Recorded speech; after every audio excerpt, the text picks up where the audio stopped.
술을 많이 마시게 돼서 만취한 경우에는 보통 형사사건이 많이 일어나죠. 뭐 대표적으로 술 만취해가지고 직접 일어나는 사건으로 음주운전 당연히 먼저 생각나겠죠. 음주운전 같은 경우는 이제 뭐 음주운전으로만 끝나면 다행인데 너무 이렇게 만취를 했다 그러면 또 연속되는 사건들이 일어날 수가 있어요. 대표적으로 뭐 제가 진행했던 사건들 중에는 이제 음주운전 전력이 조금 있으신 분들이 앞에 뭐 음주운전 단속을 한다 그러면은 요번에 또 걸리면 큰일 난다는 거 본인이 알고 있기 때문에 일단 공포심에 사로잡힙니다. 그리고 이미 술이 많이 돼가지고 정상 판단을 못하기 때문에 공포심과 그 다음에 이 술기운 이걸로 인해서 순간적으로 좀 잘못된 판단을 하게 되죠.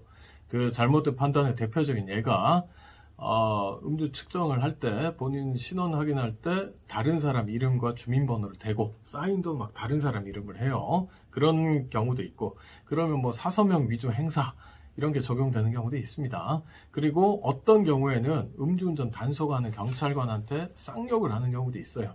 모욕죄 적용되고요. 그리고 음주 측정하자는 경찰관은 막 밀쳐내고 몸싸움 하다가 공무집행방해까지 적용되는 경우가 있습니다. 술이 웬수죠. 대표적으로 이제 음주운전 사건을 말씀드린 거고요. 그거 외에도 일반적으로 만취한 상태에서 일어나는 또 빈번한 유형의 공무집행방해, 운전자 폭행 이런 것들이 있는데요. 최근에 진행했던 사건 중에 이제 좀 이런 게 운전자 폭행부터 시작해서 공무집행방해 그리고 경범죄 처벌법 위반까지 이렇게 세트로 단시간에 연속으로 일어난 사건이 있었습니다. 물론 뭐 잘 끝나긴 했는데요.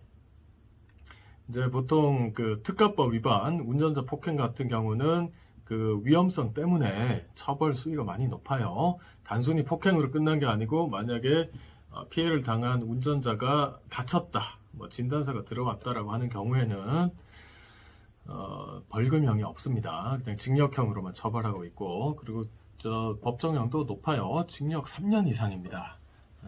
일반적으로 성범죄 중에 센 강간이 징역 3년 이상이죠. 그러니까 처벌 수위가 굉장히 높은 편이고요. 징역 3년 이상이라는 얘기는 1심 재판부터 판사 3명이 있는 합의부에 배정돼서 진행된다는 얘기입니다. 그리고 뭐 당연히 벌금형이 없는 만큼 검찰 단계에서 기소유예를 받지 않는 한은 재판으로 넘어가게 되면 징역형 아니면 징역형이 집행유예 2개밖에 없어요. 뭐 벌금형이 선고될 수가 없습니다. 원천적으로.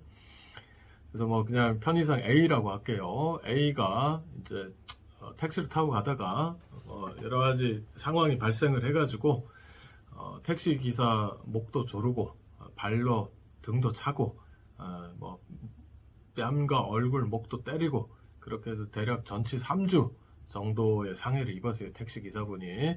그래서 택시 기사분이 이제 바로 경찰에 신고를 해서 현장에 또 경찰관들이 출동을 했겠죠. 근데 이제 A는 아직도 술도 덜 깬 상태고 하다 보니까 왔던 경찰관들한테도 물리력을 행사해가지고 뭐 쌍욕도 하고 밀쳐내기도 하고 다리를 걷어차기도 하고 해서 공무집행방해죄 현행범으로 바로 체포가 됐어요. 그래서 인근 가까운 지구대로 이동을 했는데 이것도 뭐 많이 일어나는 거지만 보통 술이 덜 깨면은 아니 내가 왜 여기로 와야 되냐 뭐 이렇게 하면서 파출소 또는 지구대 내에서도 막 온갖 욕설을 다 합니다. 그리고 거기서 뭐 집기류 있죠, 테이블이나 의자 집어 던지고 발로 걷어차고 그렇게 하면 또 보통 뭐 여기 좀 아슬아슬한 경계에 있는데 일단 A한테는 경범죄 처벌법 중에 관공서 주치소란이라는 항목이 있습니다. 그게 또 적용됐어요. 경우에 따라서 이렇게 경찰관을 상대로 뭐 욕설을 하거나 하면 별도로 모욕죄가 적용될 수도 있거든요. 근데 모욕죄 적용은 안 되고 경범죄 처벌법 위반이 적용됐습니다. 이게 불과 몇 시간 안에 다 일어난 거예요. 처음에 특가법 위반, 운전자 폭행부터 시작해서 그 다음에는 공무집행방해, 그리고 현행범 체포돼서 지구대로 이동한 다음에는 경범죄 처벌법 위반, 무려 3개죠, 3개. 이게 특가법 위반, 운전자 폭행 하나만 적용돼도 사실 뭐 법정형이 워낙 세다 보니까 아슬아슬합니다. 그리고 공무집행방해죄 같은 경우도 초범이어도 대부분은 구공판 기소돼서 집행유예 나오는 게 일반적이에요.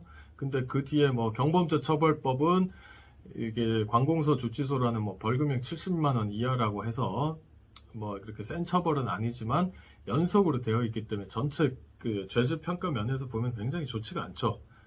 그렇게 해서 재판을 받게 되었는데요. 이렇게 피해자들이 있는 사건은 기본적으로는 피해자들하고의 합의가 가장 중요합니다. 그런데 이제 공무집행 방해의 피해자가 경찰관들인 경우에는 보통 합의 보기가 굉장히 힘들어요. 뭐 경찰서 내부 지침상 공무집행 방해 사건은 합의를 해주지 말라는 뭐 약간 내부 가이드 같은 것도 있기도 하고요. 근데 뭐 우여곡절 끝에 그나마 경찰관분들이 용서를 해주셔서 이렇게 합의를 보진 못했지만 처벌을 원하지 않는다는 처벌 불원서를 받아서 재판부에 제출을 했었고, 그리고 안타깝게도 그 피해 당하신 택시 기사분하고 합의는 못 봤지만 그나마 형사 공탁을 해가지고 어느 정도 이렇게 노력은 했었고요. 뭐 관공서 주치 소란 같은 경우는 사실 뭐 별다른 합의 대상은 없습니다. 그렇게 해서 이게 검사 구형은 아마 2년 6개월인가 3년 정도를 받았었던 것 같은데 그나마 A한테는 다행히도 집행유예, 징역형의 집행유예로 이렇게 마무리가 된 사건이고요. 이게 경과를 보면 뭐 술 취한 상태가 아니었다면 애초에 뭐 운전자 폭행도 안 했을 거고, 그렇죠. 술이 왼수입니다.